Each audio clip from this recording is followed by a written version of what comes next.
गुरुर्ब्रह्मा गुरुर्विष्णू गुरुर्देवो महेश्वरा गुरुर् साक्षात परब्रह्म तस्मै श्री गुरुवे नमः.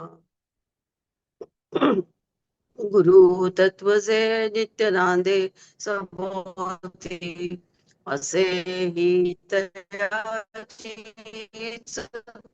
मानव्य मूर्ती जनाला नमो योग योगेश्वरी माऊलीला. आपण 7-8 दिवस हा सगळा प्रवास कोण ऐकायची साधन गाथा याचा अभ्यास करत करत आपण इथपर्यंत तर आलो. आई समाधीपर्यंत पोहोचले आणि आईंचं कार्य सुरू झालं. इथपर्यंत तर आपण आज हा प्रवास सगळा केला. आता ह्याच्यामध्ये आपण जेव्हा कुठलंही पुस्तक किंवा काही वाचतो तर आपण अंतर्मुक्त होऊन त्याच्यावरती विचार करतो किंवा त्यातले जे काही ठळक ठळक अनुभव असतात किंवा काही शब्द असतात ते आपल्या पुन्हा पुन्हा आपल्या मनामध्ये विचारांच्या मध्ये प्रतिध्वनित होतात आणि त्यामुळे आपल्याला कुठे ना कुठेतरी आपण चाचपडायला लागतो स्वतःला. आता ह्याच्यामध्ये सगळ्यात मुख्य म्हणजे आपण काय बघितलं की आपल्याकडे कसं हे आहे की घराचा त्याग करायचा किंवा घराची काही हे करायची नाही, पर्वा करायची नाही. अध्यात्म म्हणजे परमेश्वराच्या मागे लागलो म्हणजे घरातल्या लोकांचं काही आपण पर्वा करायला पाहिजे असं नाही. तर असं नाहीये. एक दुसरी गोष्ट आपण असं बघितलं की हे उदाहरण सांभाळून एक सामान्य स्त्री कुठेपर्यंत साधना करू शकते, कुठेपर्यंत पोहोचू शकते आणि कशी पोहोचू शकते हे आपण बघितलं. आता आपण थोडंसं हेही बघितलं की त्यांचं प्रारब्ध होतं आणि त्यांचा काहीतरी संचित होतं. त्यामुळे त्या इतक्या याच्यामध्ये दिवस योगायोगानेच ध्यानाकडे वळल्या आणि त्यांना काहीच माहिती नव्हतं. हे सगळं आपल्याला आपण पाहिलं. परंतु ह्यामध्ये एक विचार करायसारखी गोष्ट आहे की हे सगळं परमेश्वर त्यांच्याकडून आपल्याला का सांगायला लावतो. तर याचं कारण आहे की आपण आपलं जीवन सुखी करावं, आपल्या कुटुंबाचं जीवन सुखी करावं, आपला गृहस्थ आश्रम जो आहे तो अ, यशस्वी करावा आणि आपलं जे मन आहे किंवा आपण आपल्याला पूर्ण समाधान आपल्याला प्राप्त व्हावं.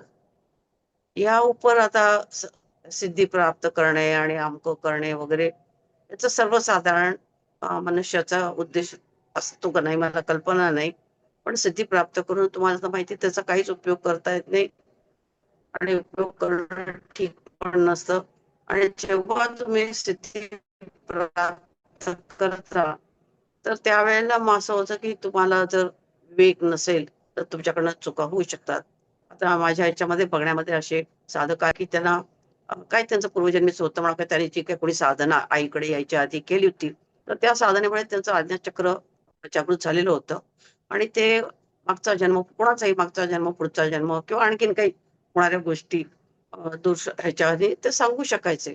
पण आचरणात चुका व्हायच्या आणि हे झाल्यामुळे मग ते जी गाडी थोडंसं गुरूंना धरून ठेवलं असतं तर हे झाली असती, तर ती गाडी गडगडली. म्हणजे पुढे त्यांचं तितकी जितकी प्रगती व्हायला पाहिजे. सगळ्यांना त्यांच्याकडनं खूप अपेक्षा होती कारण अ, त्यांनी मागच्या जन्मी हे केली होती, तपश्चर्या केली होती असं ते सांगत असत. तर जे काही आहे तर म्हणजे सांगायचं कारण काय, की आपला उद्देश सिद्धी किंवा ह्याच्यावरती नाहीये. आपला उद्देश असा आहे, की आपलं जीवन सुखी व्हावं आणि आम्ही जे काल आपल्याला सगळं चक्रांचं सांगितलं, तर तुम्हाला एक मला असं वाटतं, की आपण सगळे बरेचसे मला वाटतं आजी झालेल्या आई आहेत, स्त्रिया इथे. तर आपल्या नातवंडांच्या बाबतीमध्ये आपण पटकीने म्हणतो, की ह्याला असं आवडतं, ह्याला असं आवडत नाही. एकाला कंटाळा आहे, एकाला कंटाळा नाही, असं आपण पटकीने म्हणतो. बरोबर पण असतं म्हणजे ते काही खोटं नसतं, चुकीचं नसतं म्हटलं तर. पण कधीतरी हा विचार करू शकतो की बदलू शकतो. एखाद्या मुलीला ग्रहणशक्ती कमी असते. ती शाळेत जायला पण तिला नको वाटतं. कारण ते जितके फास्ट बाकीची मुलं शिकतात तेवढे ती शिकू शकत नाही. पण त्याच्यावरती पण ह्या ध्यानाच्या माध्यमातून आपल्याला त्याच्यामध्ये इम्प्रूव्हमेंट करता येते. आता म्हणजे कोणतंही औषध, कोणतंही हे याला जितका परिणाम करत नाही, तितक्या अशा गोष्टींच्यासाठी ध्यान हे उत्तम माध्यम आहे. आणि हे सगळ्यांनाही आपण आपण जे ज्येष्ठ नागरिक आहोत, त्यांनी आपापल्या घरामध्ये याचं हे केलं पाहिजे. हे त्यांच्या भल्यासाठी आहे, त्यांच्या चांगल्यासाठी आहे, त्यांच्या कुटुंबाच्या चांगल्यासाठी आहे. म्हणजे इतकं की त्यांची जी पुढची जनरेशन आहे, पुढचीची पुढची, तर ती सुद्धा चांगली हे व्हावी. आपलं घर जे आहे, आपला जो आपण हा मार्ग स्वीकारला. तुम्ही हा मार्ग का स्वीकारला? तर चांगला वाटला. यात काहीतरी चांगलं आहे. याच्यासाठी हे केलं. तर तसंच त्यांना पण तशीच बुद्धी व्हावी. ते विरून जाऊ नये. ते जिवंत राहावं. ही जी स्पिरिट आहे, हे जे मत आहे, विचार आहे, ह्याच्यासाठी आपण मुलांना पण थोडंसं हे शिकवायला पाहिजे, सांगायला पाहिजे. निदान आपले अनुभव तरी अधेमध्ये सांगावेत आणि चक्रांच्या बद्दल मात्र त्यांना माहिती द्यावी. कारण ते विज्ञाननिष्ठ आहेत. मुलांना आजकाल विज्ञानाशिवाय त्यांना पटत नाही. नुसती फिलॉसॉफी पटत नाही. तर त्यांना ह्या तऱ्हेने आपण हे करू शकतो. आता हे सगळं आपण बघितलं की म्हणजे ध्यानाचं महत्त्व बघितलं आणि ध्यान आपण कोणत्याही परिस्थितीमध्ये ध्यान होऊ शकतं. कोणत्याही परिस्थितीमध्ये आपण अ, वेळ नाही किंवा हे असं काहीच नाहीये. आपण सहज थोडा वेळ काढून हे करू शकतो. आता ह्याच्यामध्ये याला पूरक काय-काय आहे? आता कसं करायचं ध्यान? हे पण थोडंसं आपण हे घेऊया आज. तर आता ह्याच्यामध्ये कसं आहे की अ, ध्यानाचं जे आपण ध्यानाला बसतो, ते आसन आपलं बरोबर बसलं पाहिजे. आसन म्हणजे शक्यतो खाली ब्लँकेट घ्यावं आणि त्याच्यावरती पांढरं शुभ्र चादर म्हणा, एखादं आसन म्हणा. पण ते ठराविकच असावं, ते बदलू नये. एकच आसन, एकच जागा, एकच देव असं सगळं ह्याला महत्व आहे आणि सातत्याला महत्व आहे. तर आता एखाद वेळेस असं आहे, की आता बरेच लोकांना खाली मांडी घालून बसता पण येत नाही. तर वज्रासन, सुखासन म्हणा किंवा पद्मासन हे खूप लांबच्या गोष्टी झाल्या. तर काही हरकत नाही खुर्चीवरती जरी बसला तर खुर्चीवरती आपलं जे आसन आहे, ते आपलं आसन टाकून आणि एक जागा पकडावी त्याच्यावरतीच त्या जागेवरतीच आपण ध्यानाला बसावं. दुसरं असं की ध्यान तुम्ही कोणत्याही ह्याच्यावरती करू शकता. म्हणजे इतकं तरी सांगितलं की गुलाबाच्या फुलावर करू शकता, मोरपंखावर करू शकता. शेवटी मन एकाग्र करायचा आपल्याला प्रयत्न करायचा आहे. त्याच्यासाठी आपल्याकडे काहीतरी आकृती पाहिजे, काहीतरी समोर चित्र पाहिजे. ओंकाराचं चित्र ठेवून पण त्याच्यावरती तुम्ही करू शकता. आता मूर्ती आहे, फोटो आहे, ह्याच्यावरती पण आपण करू शकतो. आता मनाला एकाग्र कसं करायचं? सगळ्यांना प्रश्न पडतो, की मी मन एकाग्र कसं करू? की ध्यानाला बसल्यानंतर आपल्याला नेमके मनामध्ये असे विचार यायला लागतात आणि मन इकडं-तिकडं भरकटतं. तर त्याला बाकीचे तर उपाय त्यांनी सांगितलेच आहेत. पण आपण ध्यानाला जेव्हा बसतो, तर सगळ्यात आधी सगळी तयारी करून एकदा आसनावरती तुम्ही हे ठेवलत आपलं, की मग काय झालं दिवा बंद करायचा आहे, पंखा राहिला, अमकं राहिलं म्हणून उठायचं नाही. म्हणजे तो निग्रह जो तुम्ही इथून जर करायला सुरुवात केली, की काय झालं पंखा लावायचा राहिला हरकत नाही. पडलं तरी चालेल. आता मी एकदा आसनावरती इथं आसनस्थ झाल्यानंतर मी उठणार नाही.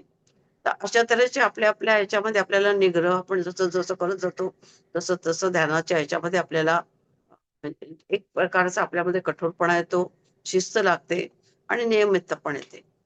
आता हे करत असताना, ध्यान करत असताना त्याचे खूप आहे, की रूपाचं वर्णन करायचं, की देवाच्या समोर आपण फोटो ठेवला, मूर्ती ठेवली किंवा तेही काही ठेवलं नाही, पण डोळे मिटून घेतले आणि तेव्हा डोळ्यासमोर आपण समजा तुम्ही कोल्हापूरची महालक्ष्मीचं हे हात बघतात किंवा आणखीन श्रीरामाचे बघतात, दत्ताचे बघतात.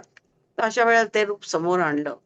एखाद वेळेस तुमच्याकडे फोटो ठेवायला हे नसेल त्यावेळेला ध्यानाच्या तिथे, तर डोळ्यासमोर ती मूर्ती जर आणली आपण बंद करून, तर एक आपल्याला त्यांचं शरीराचं वर्णन करत जातो, की त्यांची पावलं, त्यांचे हे, त्याच्यानंतर त्यांची नेत्र, अ, त्यांची करुणामयी दृष्टी. असं करत मग त्यांना आपल्याला ते आपण रूपाच्या पेक्षा त्यांच्या गुणांच्याकडे जातो. मग आपल्याला असं होतं, की आपण दुसऱ्या दिवशी, तिसऱ्या दिवशी, काही दिवसांनी आपल्याला त्या रूपापेक्षा दत्त महाराज किंवा तो जो परमेश्वर आहे, तो किती करुणामयी आहे. तो कोणतं-कोणतं कार्य करतो, त्याची व्यापकता कशी आहे, असं सगळं आपल्याला त्याच्याबद्दल आठवायला लागतं. म्हणजे गुणानुसंधान. आपण त्याच्या गुणाचं वर्णन करायला लागलो. असं करत आपल्याला अ, आपण ध्यानामध्ये जाऊ शकतो. म्हणजे एकच ते धरायचं आणि त्याचे गुण गायचे आपण म्हणतो तसं आणि आपण त्या ह्याच्यामध्ये ट्रान्समध्ये एकाग्रता आपलं मन करू शकतो. आता दुसरं असं पण आहे, की मानसपूजननी पण करू शकतो. जशी आपण घरामध्ये आपल्या देवांची पूजा करतो तर देव मात्र एकच असला पाहिजे. रोज देव बदलायचा नाही. मग त्याच्यामध्ये काही उपयोग नाही. एक दिवस देवीची पूजा आज मंगळवार आहे, आज बुधवार आहे, सोमवार आहे असं नाही. जे तुमचं इष्ट दैवत आहे त्या देवताचंच आपण रोज मानस पूजा करायची. आणि मग समजा तुम्ही तुम्हाला घरामध्ये नकोय, तुम्ही कुठेतरी चांगल्या ठिकाणी गेलात, कुठं गंगेच्या ठिकाणी गेलात आणि तिथं तुम्हाला आवडलं, तर तिथे पूजा करा. काय हरकत नाही. तिथे जाऊन पूजा करा. आपण नरसोबाच्या वाडीला गेलो, तिथलं तुम्हाला दृश्य आवडलं. अत्यंत ते म्हणजे ते जसं तुमच्या मनामध्ये ते ठसलंय ते दृश्य. ते तो देऊळ, तर त्या तिथे आपण जाऊन पूजा करावी. मनाने तिथं मन कुठेही जाऊ शकतं. तिथे जावं आणि मनसोक्त त्याची पूजा करावी. जसं आपल्याला वाटेल तसं, की जसं दूध घालायचं का पाणी घालायचं का पंचामृताने करायचं का मी रामेश्वरमला पूजा करते, पण मी रोज गंगेहून पाणी आणते आणि रामेश्वरमला रोज पूजा करते. असं काही जे तुम्हाला मनात येईल तसं मनाच्या ह्याच्याप्रमाणे आपलं जसं जसं होईल तसं मानस पूजा करत जायचं. आणि मग करता करता मानस पूजेमध्ये आपण इतके गढून जातो, की आपलं ध्यान केव्हा लागतं आपल्याला कळत नाही. म्हणजे मनाला आपल्याला काय म्हणायचं, हे मनाला आपण वळण देणं. आपण जसं व्यायाम करतो जेव्हा योगासनं करतो, तर सूक्ष्म व्यायाम आधी कशासाठी करतो? तर आपण शरीराला सैल सोडायसाठी करतो. त्याप्रमाणे मानसपूजा म्हणा किंवा हे म्हणा, हे कशासाठी करायचं? तर आता आपल्या मनाला कळलं, की ही जी वेळ आहे, ही मन एकाग्र करायची आहे. आता इथं स्वयंपाक कुठला करायचा आहे आणि दुकानात कुठलं जायचं आणि बाजारातून काय आणायचं हा विचार करायची ही वेळ नाही. हे मनाला समजून जातं. मग आपोआप मन आपलं त्या ह्याच्याकडे वळतं आणि आपण त्याच्यावर एकाग्र करू शकतो. आता हे असं आहे, की कोणाकोणाचा देवावरती विश्वास आम्ही नाही म्हणत विष्णू काय आणि कृष्ण किती ह्याच्यामध्ये हिंदू धर्मामध्ये किती देव आहेत आणि आम्हाला नाही आम्ही नाही हे करत. काही हरकत नाही. तुम्ही जी वरची शक्ती त्याला तर मानता ना. कॉस्मिक जी शक्ती आहे त्याला तर मानता दैवी शक्तीला. त्या शक्तीची आराधना करा. काहीच हरकत नाही. श्वासानुसंधान करा. नुसतं बसून आपण बसायचं. काहीच करायचं नाही. म्हणजे मनामध्ये विचार पण आणायचा नाही. फक्त माझा श्वास आता आला आणि आता गेला. आता थांबला. असं होतं आपला श्वास घेताना पण थोडासा त्याला म्हणतो बाह्य कुंभक होतो. श्वास घेतो, पुन्हा आतमध्ये ते सगळीकडं पसरतो. तोपर्यंत आपला श्वास बाहेर पडत नाही आणि मग थोड्या वेळाने ते कार्बन डायऑक्साईड आपल्या ह्याच्यातून बाहेर पडते. त्याकडे लक्ष द्यायचं. नाहीतर सोहमचा जप सगळ्यांना माहिती आहे. सोहम जप श्वासाच्या बरोबर करायचा. सोहम म्हणा किंवा कोणताही जप तुम्ही त्याच्याबरोबर करू शकता श्वासाबरोबर. तर अशा तऱ्हेने मुख्य म्हणजे काय आहे, की मनाला आपण वळण लावायचं एकाग्र होण्यासाठी. आणि एक 10 मिनिटं जरी आपलं असं झालं ना, तर खूप छान वाटतं. दिवसभर आपल्याला खूप फ्रेश वाटतं आणि एक प्रकारचं ते टॉनिकच आहे. मनाला आपण शांती देणं, मनाला आपण शांती देतच नाही. त्याला विश्राम देतच नाही. पण मनाला असा विश्राम मिळाला तर त्या आपल्याला खूप चांगलं वाटतं. आता मग हा प्रवास जो आहे तो तुम्ही आपण पाहिला, की मूलाधारापासून ब्रह्मरंध्रापर्यंत आहे. आणि ती 7 चक्र आहेत. ॲक्चुअली 6 म्हणतात, पण 7 म्हणजे सहस्रार. तर हा प्रवास करत असताना पहिली जी 3 चक्र आहेत, त्याच्यामध्ये खरं तर आपल्याला तिथे पण अनुभव येतात, कुणाला येतात, कुणाला येत नाहीत, कुणाला कळत नाही. आणि काही-काही वेळा आपल्याला पाठीमध्ये पण ते हे थोडंसं कळतं, की काहीतरी झालं, पाठीमध्ये काहीतरी गुळगुळतंय, पाठीच्या कण्यामध्ये काहीतरी गुळगुळतंय, असं आपल्याला जाणवतं. तर कधी-कधी मुंग्या आल्यासारखं वाटतं. काहीतरी तिथे घडतंय असं आपल्याला वाटतं. तर त्यावेळेला जरुरी नाही की ती कुंडलिनीचीच अ, हे असेल, ॲक्शन असेल. बरेच वेळा आपला प्राण जेव्हा वरती चढतो, तरी पण आपल्या पार पाठीपर्यंत आपल्याला ते काहीतरी गरम-गरम होताना जाणवतं. काहीतरी तिथे क्रिया होती असं आपल्याला जाणवतं. पण तो प्राण चढत असला तरी पण असं होतं. तर थोडंसं आपण त्या बाबतीमध्ये सजग असलं पाहिजे. आणि हे सगळं करत असताना पहिली जी खालची 3 चक्र आहेत ना, ती साधकाला खऱ्या अर्थाने साधक बनवते. म्हणजे तुमच्यामध्ये निमित्तता येते, तुमच्यामध्ये एक प्रकारची ती ध्यानाबद्दल ओढ निर्माण होते. आज बसलो नाही, असं होतच नाही मग. काही झालं तरी ध्यानाला बसणारच. कुठेही असले तरी मी 5 मिनिटं तरी डोळे मिटून मी ध्यानाला बसणारच. अशा तऱ्हेचं ती जी आहे आपण आपण म्हणतो ना connect now you are connected.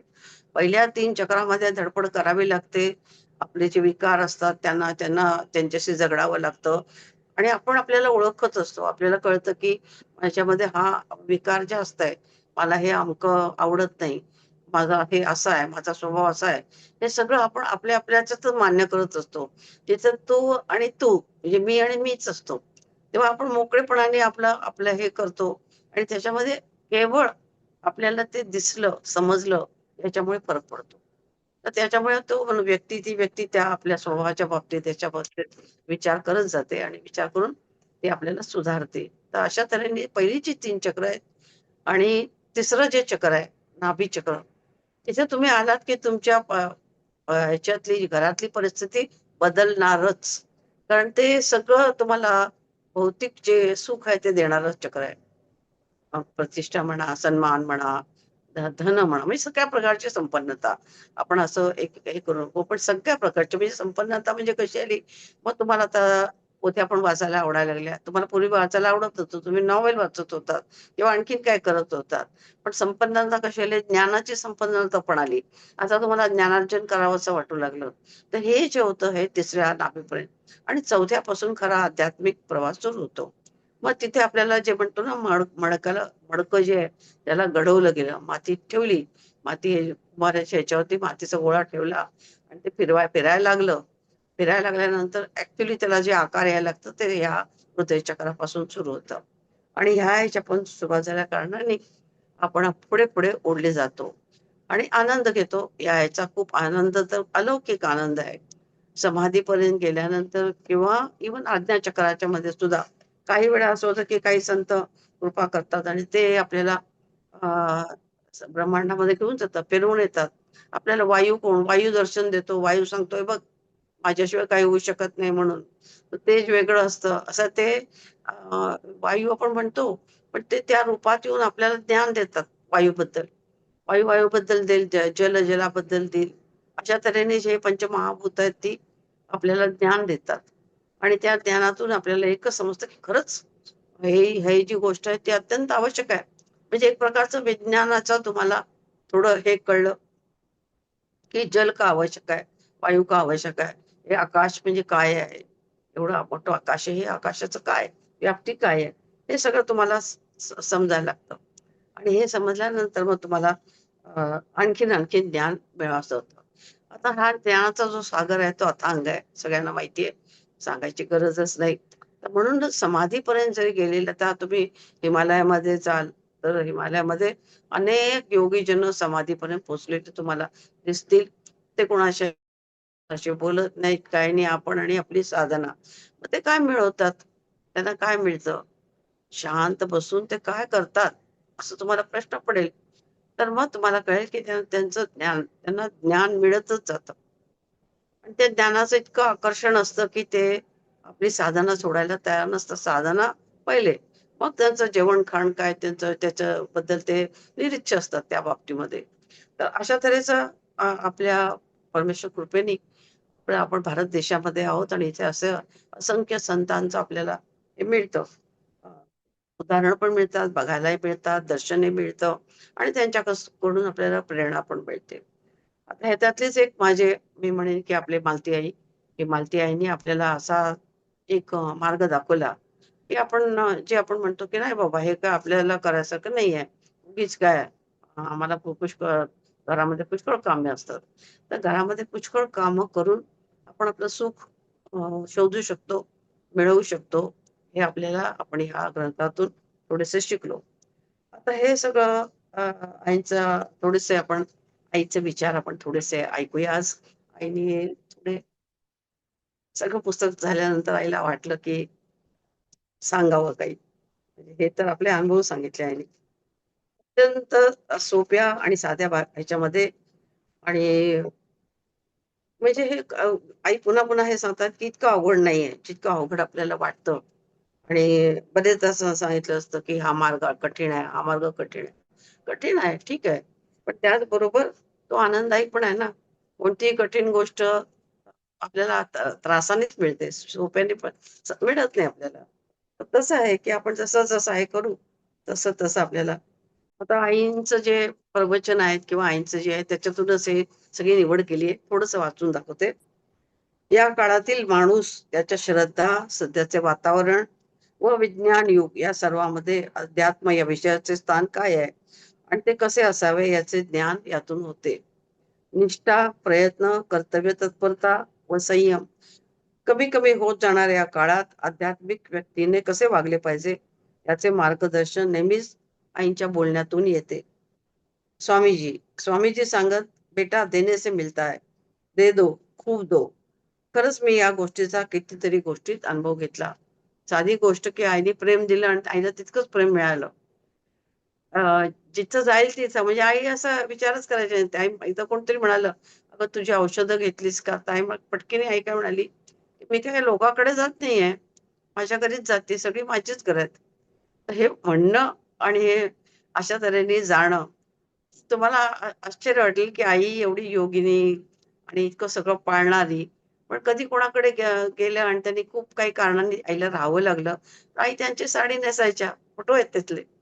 तर अशा तऱ्हेने साधेपणाने आई हे केलं पण प्रेम द्यायचं आणि त्याचबरोबर आईला पैशाच्या बाबतीत जसं मी म्हटलं, की आमची इतकी काही हे नव्हतं सरकारी ह्याच्यामध्ये असल्यामुळे. पण आईला जे शक्य होतं ते आईने लोकांना मदत पण केली आणि लोकांना दिलं पण.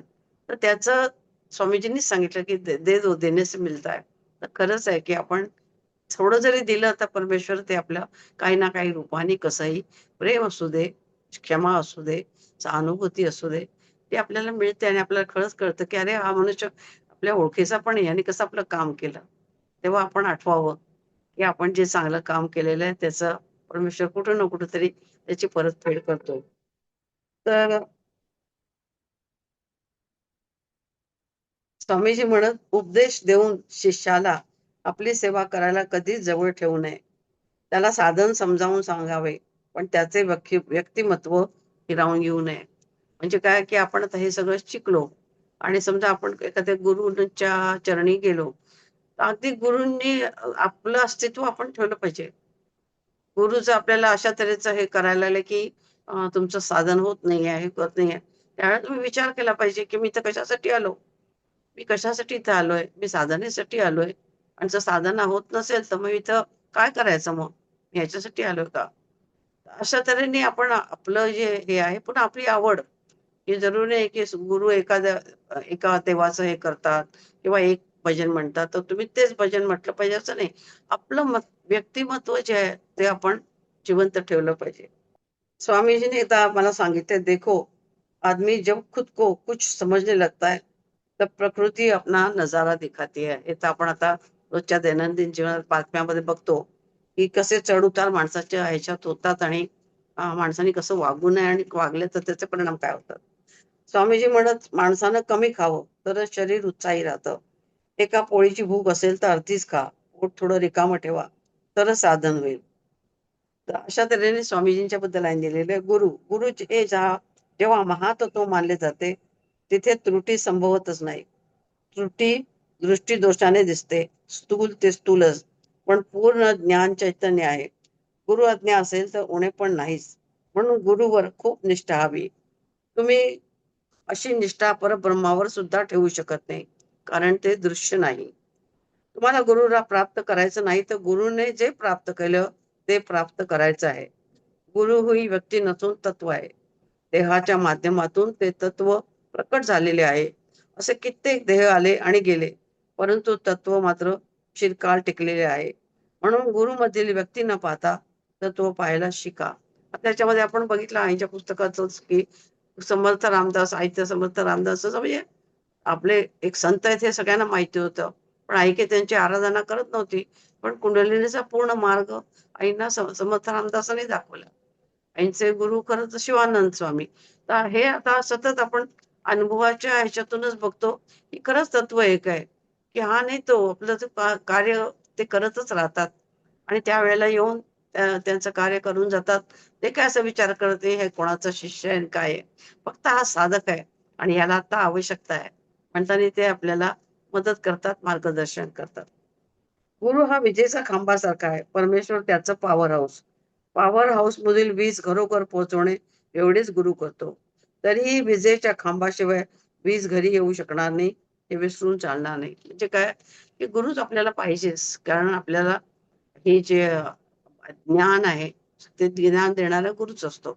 परमेश्वर काय ज्ञान देत नाही. परमेश्वरामुळे आपल्याला भक्ती निर्माण होते आणि म्हणतात तसं आपलं सात्विकता आपली वाढते. पण आपल्याला मार्गदर्शन ह्याच्यामध्ये करणारे गुरुच असतात आणि मार्ग दाखवणारे पण असतात. आता हे जे ध्यान आपण करतो, तर कोणी ना कोणीतरी सांगितलं तर पाहिजे कसं करायचं, तर आपल्याला समजेल तसं तऱ्हेने. आजवर 10 गुरु करूनही मला काही मिळालं नाही. तुम्ही माझ्या 11व्या गुरु व्हा. म्हणून लोक माझ्याकडे येतात. एका ठिकाणी निष्ठा ठेवल्याशिवाय काम कसे होणार? एकाच जागी वारंवार खणत राहिलात, तरच जमिनीतलं पाणी मिळेल.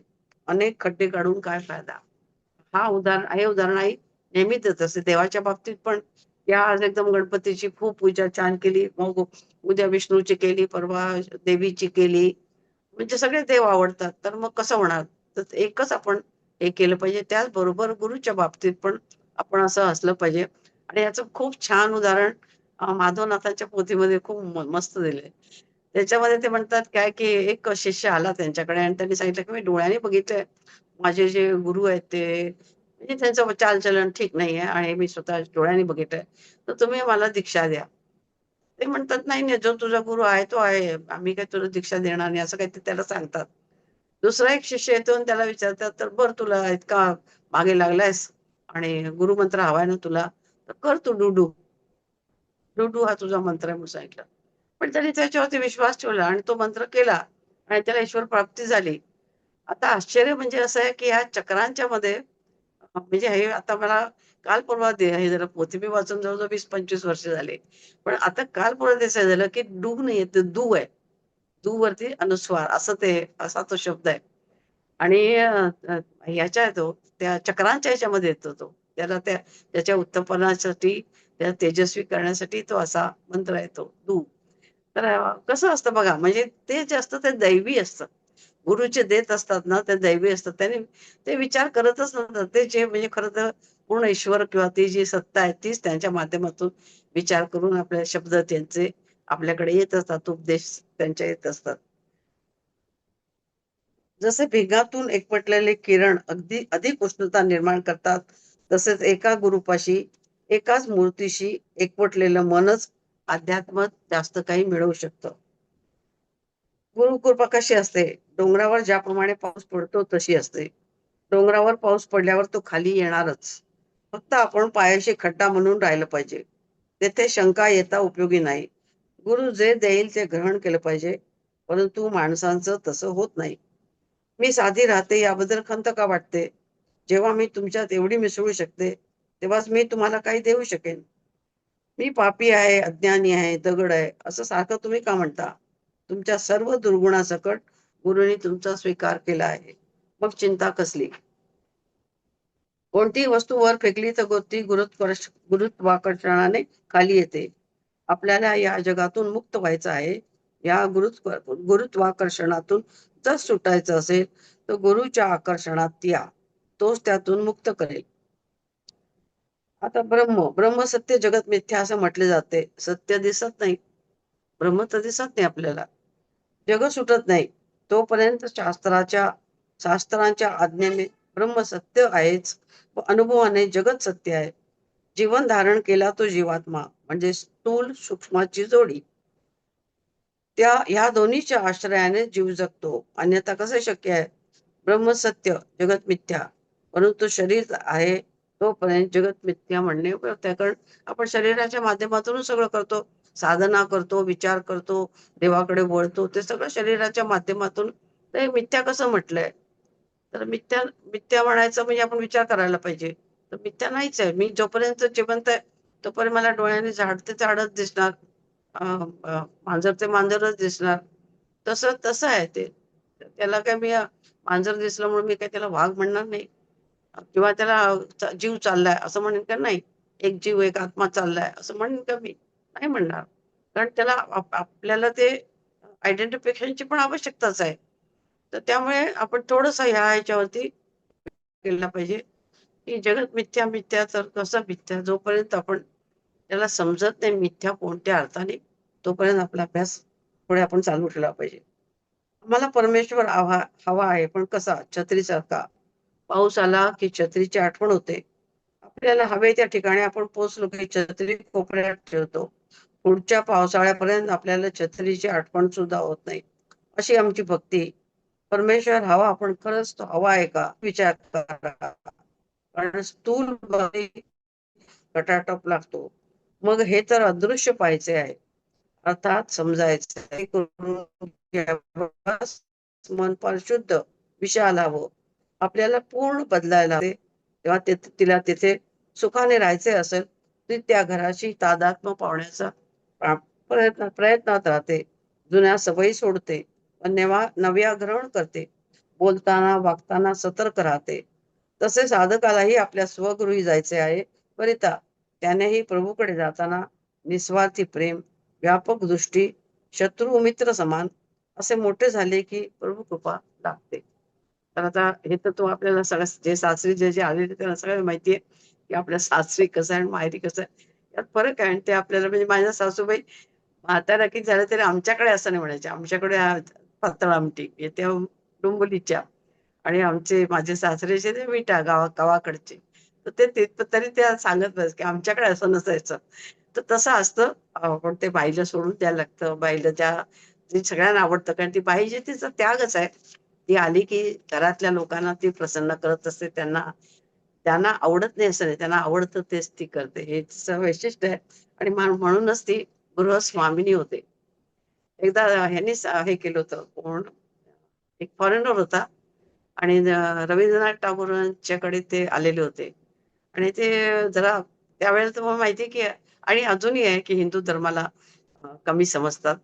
तर ते म्हणे, "हे काय तुमच्या व्हॉट इज दिस की तुमच्या धर्मामध्ये हे काय आहे, की बाई आपल्या पतीच्या पाय धरते? दोघं जण इक्वल आहेत. पाय नाही धरता कामा. पाय कसं काय धरते? नमस्कार कशाला करते?" तर म्हणताना रवींद्रनाथांनी 2 मिनिटं विचार केला आणि रवींद्रनाथ म्हणाले, "तुला माहिती नाही. भारतीय संस्कृती काय आहे ते तुला माहिती नाही." ते म्हणतात, "ती येते जेव्हा गृहस्थाश्रमामध्ये पदार्पण करते, तेव्हा ती पतीचे पाय धरते.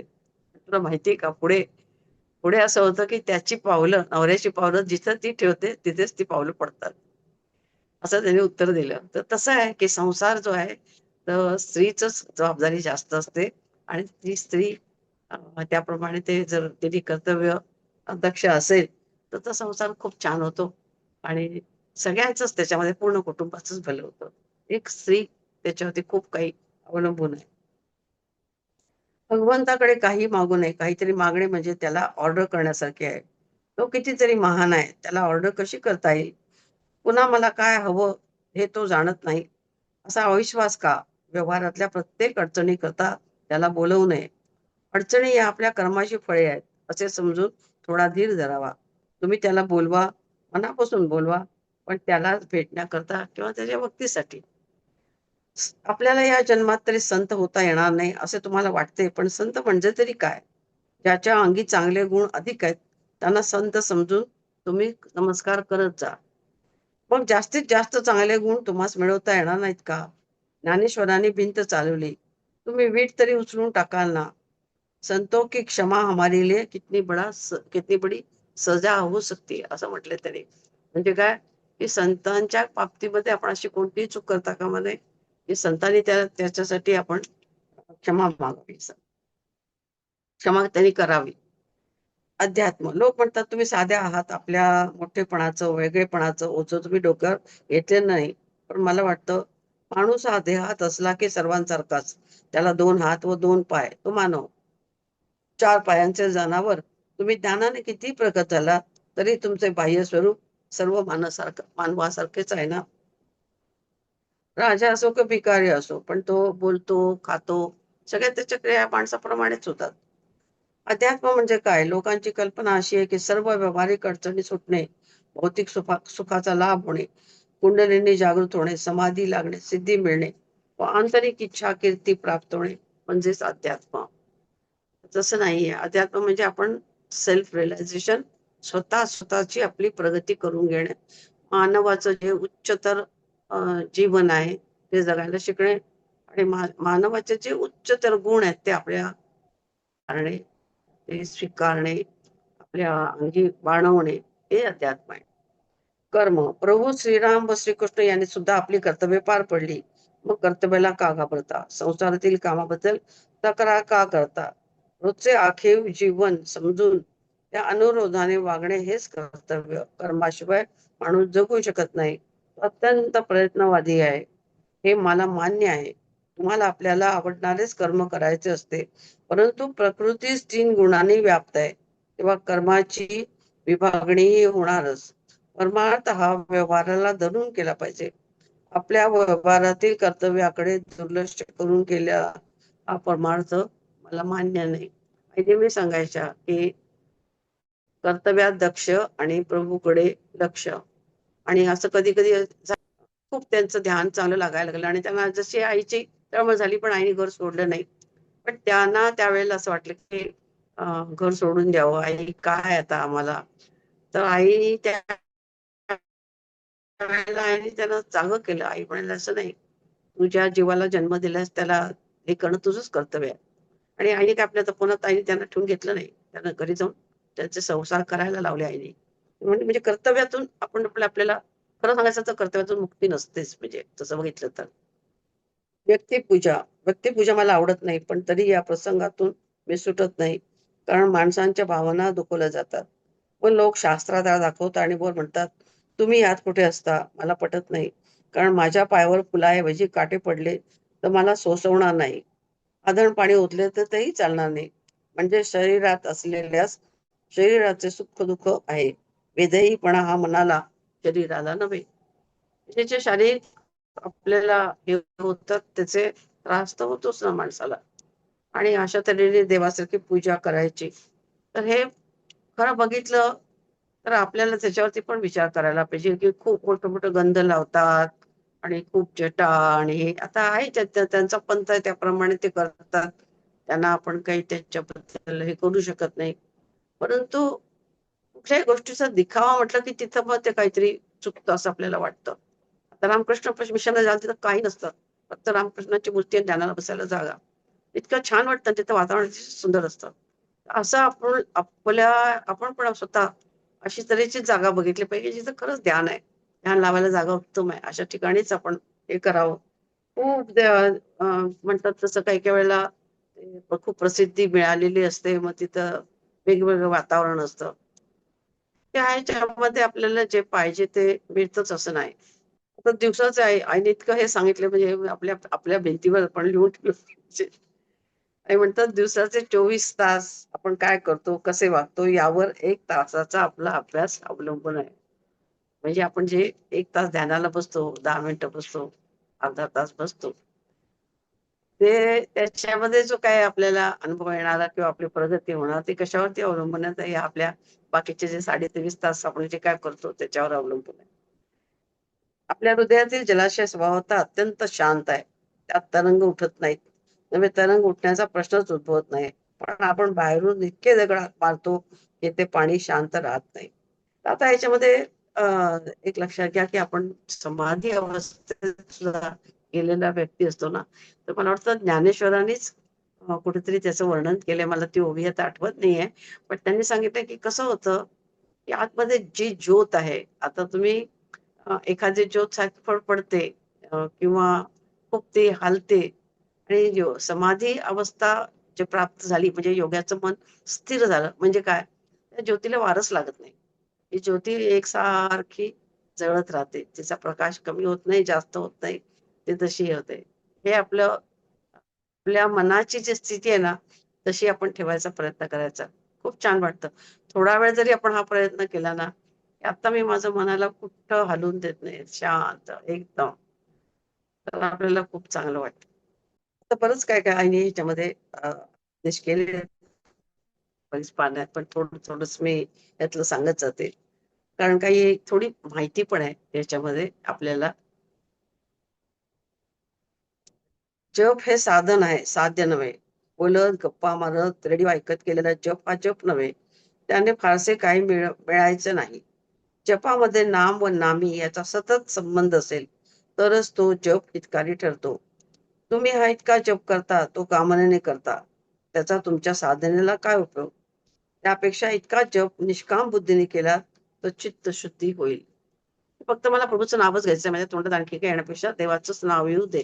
अशा भावनेने आपण केलं, तर आपल्याला त्याचा फायदा जास्त होईल आणि मी आता एक लाख जप करते, त्याच्यामुळे माझा अमुक गोष्ट होईल, ही गोष्ट मला मिळेल, अशा तऱ्हेने करणं आणि त्या अशा तऱ्हेचं नुसतं प्रभूचं स्मरण म्हणून, प्रभूच्या प्रेमाखातर. तर हा ह्याच्यामध्ये फरक आहे. तर आसनाबद्दल तर आपण ऐकलंच, की आसन सध्या आता काही काही लोकांना शारीरिक क्षमता ज्याप्रमाणे असेल त्याप्रमाणेच आसन होईल. आणि या वयामध्ये खास करून आसन सिद्ध करणं अवघड आहे. पण ज्यांना शक्य आहे त्यांनी वज्रासन, पद्मासन असं घालून जर केलं, तर त्याचा उपयोग मात्र नक्कीच होतो. हे मात्र आहे, की ह्या जे आपण दोन्ही पाय दुमडून घेतो आणि ती जी ऊर्जाची असते, ती ऊर्जा जी मागे पुढे वरती जाते, त्याच्यासाठी याचा उपयोग मात्र नक्की होतो. आता कुणी कुणी साधेपणा आणि ह्याच्यामध्ये पण फारकत करतो. आता साधं राहणं आणि नीटनेटकं राहणं याच्यामध्ये पण फरक आहे. तर साधकाने भले तुम्हाला खूप फॅशन वगैरे आवडत नाही, मेकअप आवडत नाही, तर चांगली गोष्ट आहे. त्याची तुम्हाला आवड नाहीये तर. परंतु याचा अर्थ अगदी आपण कसेही कपडे घालावेत आणि नीटनेटकं राहू नये असं नाहीये. नीटनेटकेपणाने म्हणजे नीटनेटकेपणा खरं सांगायचं साधण्यामध्ये जसं जसं आपण हे होत जातो तसं आपल्यामध्ये येतोच आणि तसं आपण हे राहत पण आहे. आता जसं आईने आपला आपण पुन्हा केव्हा तरी ते जेव्हा कधी पुस्तक घेऊ, आकाशात पतितम तोयम, ते पूर्ण साधनेवरती आहे. तर मला खूप आवडलं तुमच्या बरोबर, कारण तुम्हाला याची आवड खूपच म्हणजे कशा तऱ्हेचं तुम्ही ग्रहण करता हे मला माहिती नव्हतं. पण आता मला या संबंध कोणाकडची साधन गाथा वाचताना मला अनुभव आला, की इतकं तुम्ही इंटेंटली ऐकता, म्हणजे साधनेची तुम्हाला खरंच आवड आहे आणि तुम्ही शक्ती तुमच्यामध्ये चांगली आहे. तर आकाशात पतितम स्वयं हा ग्रंथ नुसता अध्यात्मावरती आहे. तर त्याच्यामध्ये आपल्याला अ, खूप बारीकी-बारीक गोष्टी सांगितलेल्या आहेत. तर ह्याच्यामध्ये असं वाटतं, की जसं म्हटलं, की आपल्याला हे खूप आहे, संयम खूप पाहिजे आणि संयम जर नसला, संयम मला पाहिजे, याचा अर्थ माझ्या गुरुला पण पाहिजे. गुरु पण संयमी असला पाहिजे. काही ठिकाणी एकदम मिठ्या मारणं किंवा काही मिठ्या मारण्याचा बद्दल माझा काही विरोध नाही मला, पण मी सांगते, की काही गोष्टी अशा होतात, की जे आपल्या संस्काराच्या बाहेर आहेत. तर त्यावेळेला आपण थोडं सावध व्हायला पाहिजे. आपले जे संस्कार आहे, जे आपल्याला निदान मी असं म्हणेन, की जे आपल्याला खटकतं, ते साधकांनी कधी करू नये. थांबून जावं. जरी त्या तिथं पद्धत असली, तरी ती गोष्ट मला ही गोष्ट खटकते. आणि मग काय होतं, की तिथे आपण चुकतो. तिथे आपल्याला काय वाटतं, की गुरूंनी केलं, तर मग शिष्याने पण करायला हरकत नाही. इथे अशी पद्धत आहे, आपण करूया. पण ते जर आपल्याला अ, हे दिसत गैर म्हणते मी. गैर जर असेल, तर तिथे पण त्याच्यावरती विचार केला पाहिजे आणि आपलं म्हणून म्हटलं, की आपलं जे सत्व आहे ते आपण अ, कोणाच्या ह्याच्याशी घालायचं नसतं. त्या सत्वाला मात्र आपण कायम ठेवायचं आणि तेवढी आपली विवेक बुद्धी आपल्याला पाहिजे. कारण बरेच वेळा आपल्याला ऐकायला मिळतं, अमक्याकडे गेलं आणि त्या संतांनी मला असं केलं आणि असं सांगितलं. संध्याकाळी भेटायला ये ना, मग झालं कसं? तुम्हाला कसं ते बरोबर वाटलं? एरवी तुम्ही गेला असतात का? एरवी तुम्ही केलं असतात का? एक संत म्हणून तुम्ही त्याच्यावरती विश्वास ठेवलात ना, मग व्यवहार हा बघायलाच लागतो. बाई असो, पुरुष असो, कोणीही असो. आपला ज्या मर्यादा आहेत आणि त्या मर्यादा स्ट्रिक्टली पाळायला आणि पाळायच्याच. कारण मग काय होतं, की आपण कमकुवत होतो त्या ह्याच्यामध्ये आणि दुसऱ्याचं पावतो आणि अशा ह्याच्यामध्ये मग आपल्याला साधना ही काय आहे हे पण समजेनासं होतं, असं आहे. आता बऱ्याचशा गोष्टी आहेत, की आई असं पण म्हणतात, की प्रत्येक स्त्रीमध्ये एक कलाकार दडलेला असतो. कसं तर कुणाला गायनाची आवड असते, कुणाला भजनाची आवड असते, कुणाला आणखीन रांगोळी काढायची आवड असते. तर ह्या आवडी सुद्धा जपल्या पाहिजे, कारण हेच तर परमेश्वराकडून येणार आहे. ह्या ज्या गोष्टी आहेत ना, ह्या अशा फालतू नाहीयेत. तुम्ही त्यावेळेला जे करत असता ना, तेव्हा तुम्ही इतके एकाग्र होता. ही एकाग्रता पण महत्वाची आहे आणि आनंददायी आहे. तुम्ही जर रांगोळी ठिपक्याची रांगोळी काढता तर मोजून तेव्हा तुमचं इकडं-तिकडे लक्ष जात नाही. कारण तुम्हाला ते पूर्ण तुमचं चुकता कामा नये. एक चुकलं तर पुन्हा पासून दुसरं सुरू करायला लागेल. तीच गोष्ट गायनाची, तीच गोष्ट भजनाची. पुस्तक घेऊन आपण कधी-कधी गायला न गाईना, पण आपल्याला ते देवाची भजनं म्हणायला आवडतात. तर रंगून जावं त्याच्यामध्ये. जरूर करावं. म्हणजे आईने पुन्हा पुन्हा हे शिकवलं, की माझी जी पर्सनॅलिटी आहे, माझं जे व्यक्तिमत्व आहे, ते आपण आपलं ओळखलं पाहिजे. मला काय हवंय? मला काय आवडतं? माझं हे काय आहे? माझा कल कुठे आहे? आणि त्याप्रमाणे आपण आपली साधना केली पाहिजे आणि आनंद घेतला पाहिजे. जीवनाचा आनंद, जीवन हे रसमय आहे आणि त्याला ते रस जो आहे तो अनेक स्तोत्रांनी आपल्याला मिळतो.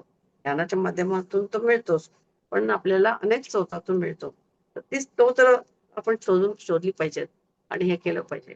आता थोडंसं आईने ह्याच्यामध्ये काही-काही लोकांचे हे दिलेत, अनुभव दिलेत. ते थोडंसं तुम्हाला वाचून दाखवते. खूप आहेत अनुभव. जसे म्हटले तर आता कारण हजारो आईंचे हे आहेत आणि त्यांचे तसेच अनुभव आहेत. किती लोकांना आता 1-2 तर मी आधी असेच सांगू शकते तुम्हाला. या पुस्तकातले नाही आहेत ते. तर एक संन्यासी होते कर्नाटकमधले. लहान वयाने 18 19-20 वय असेल त्यांचं आणि ते तपोवनात आले आणि तपोवनात आल्यानंतर त्यांनी सगळे आपली स्टोरी स्वतःची सांगितली. सिद्ध होते सिद्ध होते. म्हणजे ते अगदी काय म्हणतात त्याला भूत-खेत वगैरे सगळं काढू शकत होते. सगळ्या सिद्धी होत्या त्याला प्राप्त. आणि इतक्या लहान वयात इतकी साधना चांगली असल्या कारणाने त्यांचे जे गुरु आहेत त्यांनी त्यांना मठाधीश केलं. आता गुरूंना काहीतरी इंडिकेशन मिळालं असेल, की त्यांचं ते शरीर ठेवायची वेळ आली म्हणा, काय म्हणा. तर इतक्या लहानशा वयामध्ये आणि त्यांच्याकडे त्या मठामध्ये अशी हे होती, की एकदम भडक अशी सिल्कचे हे घालायचे, ऑरेंज कलरचे रोप आणि गळ्यामध्ये हे असायच्या सोन्याच्या अंगठ्या असायच्या खूप. ते सगळं गुरूंनी या मुलाला दिलं आणि मठाधीश केलं. मठाधीश केल्यानंतर हे तर झाले मठाधीश. पण हे खरंच म्हणजे एक विवेक ह्यांचा हे होता म्हणून ते काही खूप खुश झाले नाहीत. पण लहान मुलगा त्याला तर चांगलं तर वाटणार आपल्या गुरूंनी आपल्याला काहीतरी आपलं हे केलं असं, असं वाटतं ना. पण त्यांना तिथून त्यांचा त्रास सुरू झाला. इतकं की त्यांच्या जीवावर बेतलं. काही साधकांनी त्यांना घरी बोलावून त्यांना विष द्यायचा सुद्धा प्रयत्न केला. पण हे ज्ञानी होते. त्यामुळे यांना कळलं आणि त्यांचा काही जीव हे झाला नाही. आणि असं करत असताना त्यांचे गुरु मला वाटतं गेले आणि हे खूपच म्हणजे अ, मन त्यांचं उद्विग्न झालं अशा माणसांच्या वागण्यामुळे, की आपल्या गुरुसमोर हे लोकं काय करत होते आणि मला कसे वागवतात आणि कसं करतात आणि माझी काय चूक आहे? हे पहिल्यांदा वाटतं ना माणसाला, की हे काय त्यांनी म्हटलं नव्हतं, की मला मठाधीश करा आणि म्हटलं असतं तर गुरूंनी केलं पण नसतं. आता ते काय करणार? अशा ह्याच्यात ते अगदी उद्विग्न असतात. त्यांनी ठरवलं, की कोणतरी जो शरीरामध्ये आहे तो गुरु आपण करायचा. आणि असं करा कुठेतरी पोहायला गेले ते आणि पोहायला गेलेलं असताना त्यांच्या हातातली खूप महाग खड्याची अंगठी होती. तर ती अंगठी निसटून पडली खाली. तर ते चांगले उत्तम पोहणारे होते. त्यांनी खाली डाईव्ह मारला आणि ती अंगठी शोधत होते. अंगठी शोधत असताना त्यांना एक मोती सापडला. आता हे मला पण माहिती नव्हतं. मोती सापडला म्हणताना त्यांनी अंगठीचा नादच सोडून दिला. अंगठी शोधलीच नाही. वरती आले आणि म्हणजे ते म्हणाले, की मोती जेव्हा सापडतो ह्याचा अर्थ आपल्याला गुरु मिळणार. म्हणून मी ते त्याने अंगठीच्या पाठीमागे गेलेच नाहीत ते. वरती आले आणि अंग पुसत होते. तोपर्यंत त्यांच्या पायाशी एक उडत कागद आला आणि तो मराठी मासिकातला पेपर होता. त्याने उचलून बघितलं त्याच्यावरती आईचा फोटो होता. आता काय सांगाल तुम्ही? आश्चर्य आणि चमत्कार आहे ना? तर आणि मग ते आईकडे आले. त्यांची आईने मग साधना तर होतीच त्यांची. पण म्हणजे गंभीर होते साधनेच्या बाबतीमध्ये आईनं काही त्यांना तयार करायला लागलं नव्हतं. फक्त साधनेच्या बाबतीतच मार्गदर्शन केलं. त्यांची कुंडलिनी जागृत झाली आणि ते अजूनही आता आमच्या उत्सवाला वगैरे कधी-कधी येतात. आता कर्नाटकमध्ये ते परत गेले. पण ते मठात नाही गेले, दुसरीकडे आता ते राहतात. तर असं हे एक उदाहरण. दुसरं एक मुंबईचेच आहेत हे आणि त्यांचा नवरा मर्चंट नेव्हीमध्ये ह्या पण बाई बँकेमध्ये नोकरीला. तर त्यांना स्वप्नामध्ये तपोवन दिसायचं. ते नारळाची झाडं, तर गेट तिथून त्या आत यायच्या वगैरे, वगैरे. असं किती दिवस झालं. आणि त्यांना काय माहिती काय दिसतंय स्वप्नात दिसतंय, स्वप्नात दिसतंय. ते त्यांना कळायचं, की काहीतरी कसलं दृश्य आहे काय माहिती. आणि मग योगायोगाने त्यांना हे आईच्या तपोवनाबद्दल कळलं आणि त्या जेव्हा आल्या तेव्हा त्या आईला त्यांनीच सांगितलं, की "आई मला हे तपोवन किती दिवस झाले स्वप्नामध्ये मला दिसत होतं."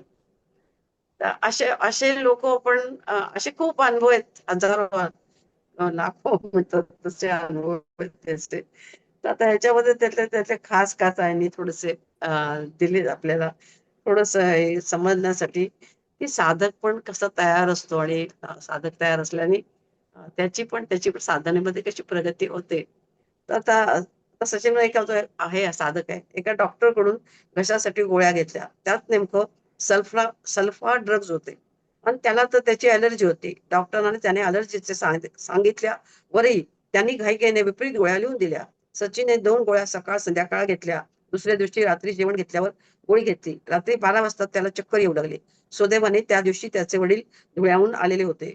त्याला हा त्रास झोपेत ज्यावेळी जाणवायला सुरुवात झाली, त्यावेळी त्याला असे दिसले, समोरच्या भिंतीवर स्वामी शिवानंदांचा जो फोटो लावला आहे, त्यातून प्रकाशाचा लोळ त्याच्या डोक्यावर आदळू लागले. त्याने पटकन जागे व्हावे, धोक्याची सूचना म्हणून, कारण तो झोपेतच बेशुद्ध झाला असता आणि आम्हाला काहीही समजले नसते, असं वडिलांनी मागून सांगितलं.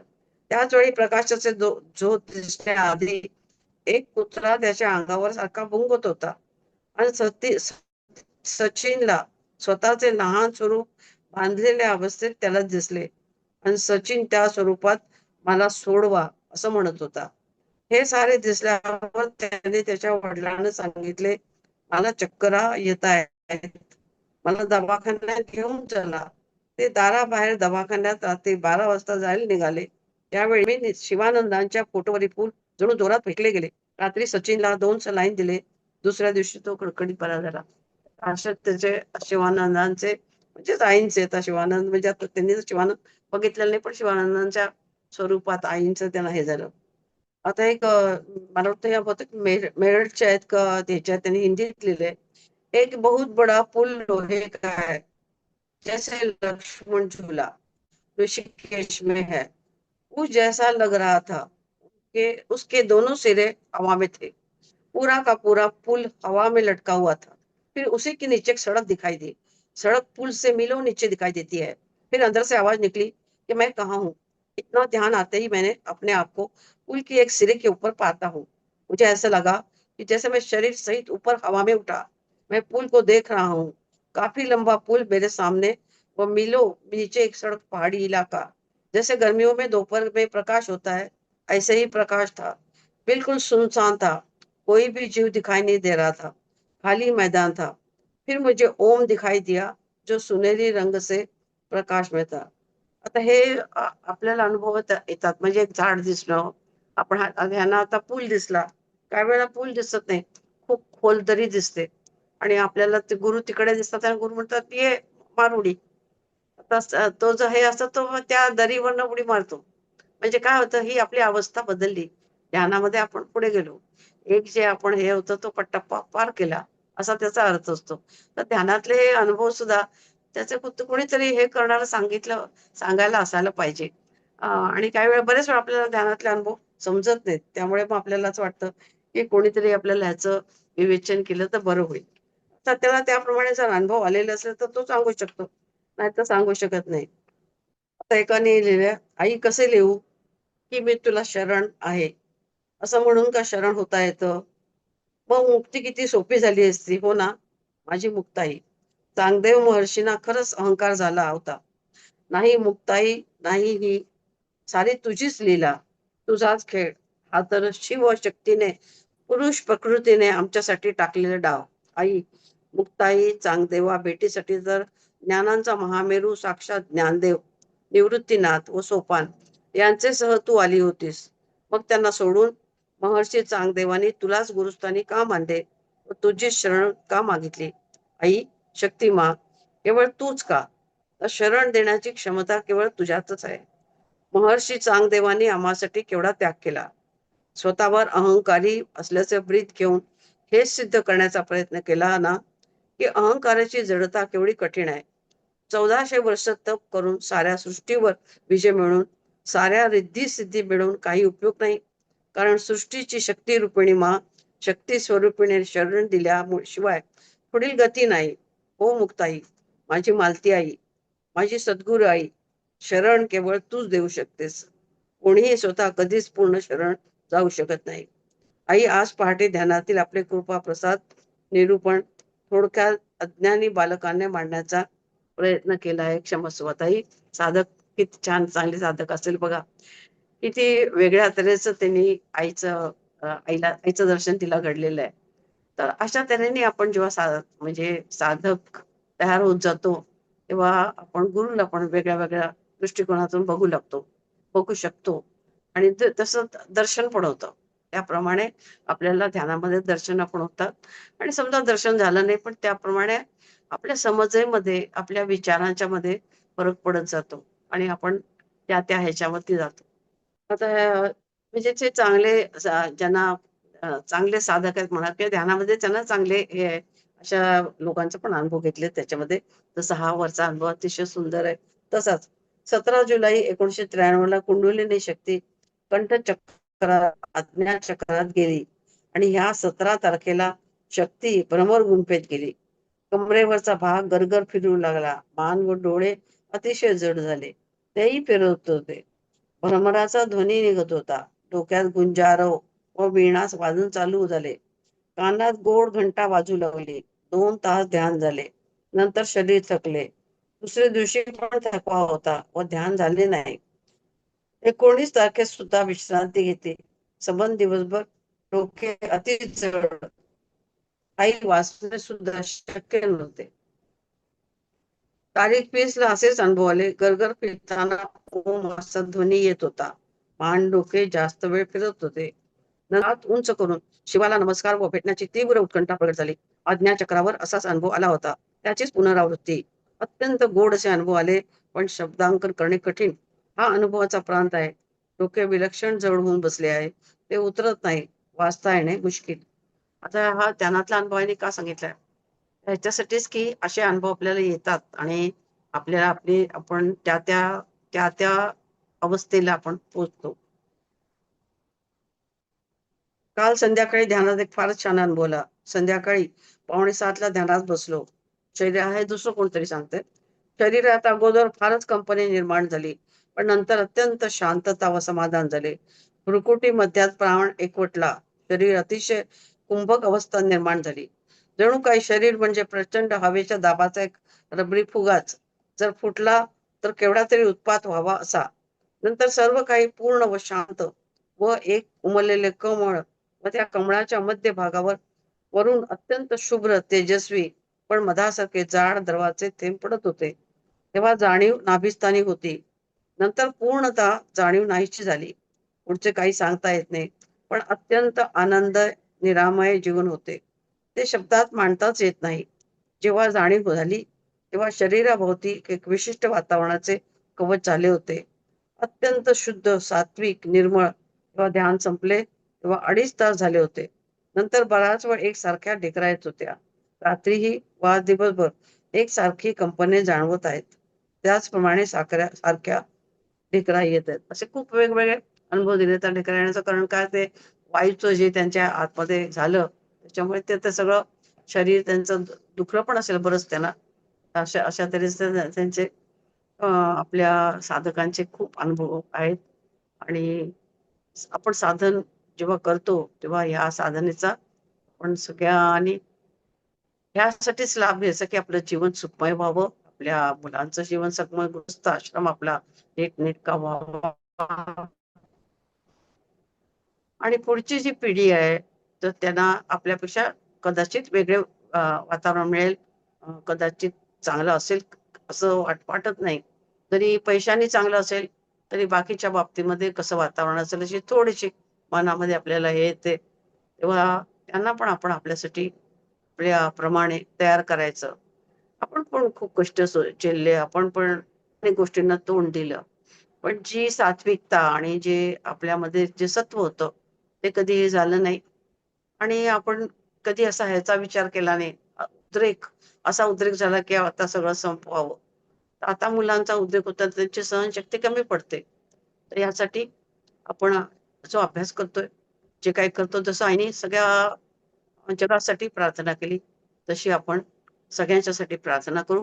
त्याचबरोबर आपल्या कुटुंबामध्ये आपण हे रोज प्रार्थना करायची की माझ्या मुलांचं सगळं छान व्हावं. तुमची जी प्रार्थना ती पण मला खूप आवडते. छान आहे प्रार्थना ती. म्हणजे अगदी असं त्यात सगळंच एकवटलंय अशी प्रार्थना आहे ती. तर तशा तऱ्हेची प्रार्थना मनापासून करावी. आणि आज आता मी आपला या कोण ऐकायचे साधन गाथाच्या इथे हे न संपणारे हे आहे. तरी पण इथे आपण आता विश्रांती घेऊया. आणि तुम्हाला सगळ्यांना प्रणाम. आणि मला खूप आवडलं तुमच्याशी बोलायला. तुमच्या बरोबर हे सगळं आईंचं जे हे आहे ते सांगायला खूप आवडलं. नमो नारायण. सगळ्यांना नमस्कार. अप्रतिम जय सुंदर. श्रीराम. आज जवळजवळ 46 मंडळी इथे होती.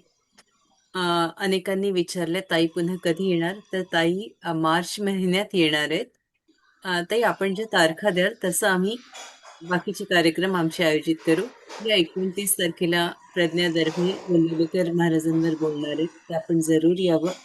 आणि जी नवीन मंडळी आली होती त्यांनी आपला जर फोन नंबर आम्हाला दिला तर आम्ही त्यांच्यापर्यंत हे कार्यक्रम पोहोचवू शकू ताईंचे, किंवा ताईंना आपण कॉन्टॅक्ट करावं.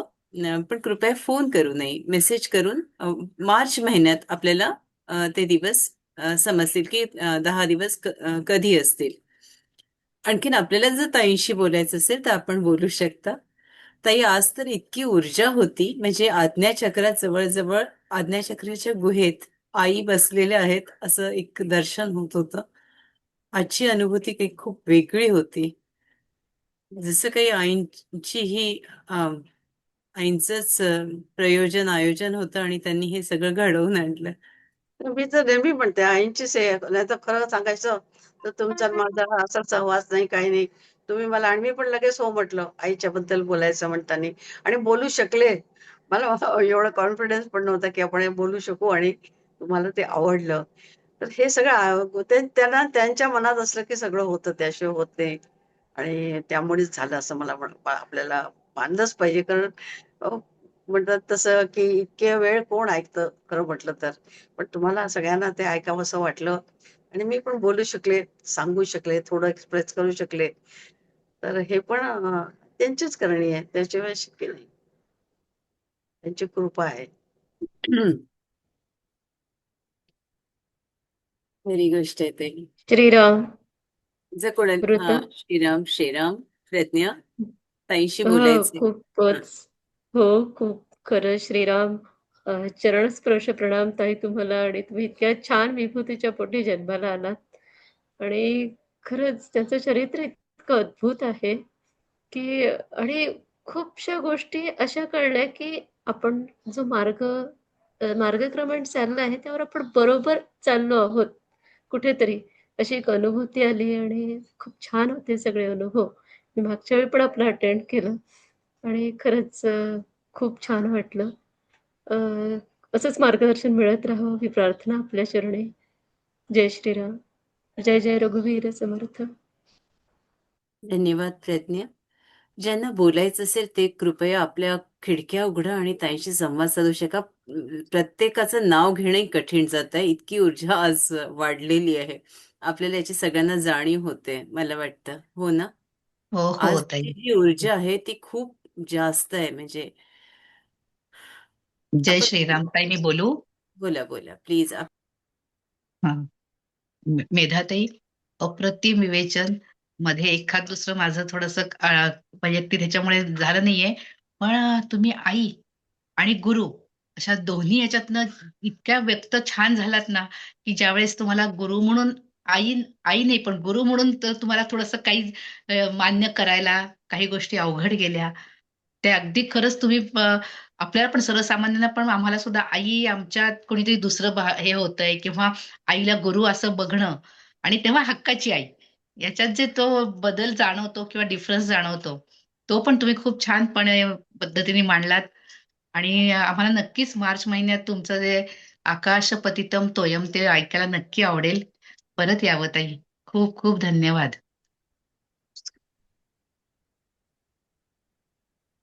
ताई नमस्कार. आम्ही पुन्हा आपल्याला विनंती करतो की मार्च महिन्यात आपण पुन्हा भेटूया.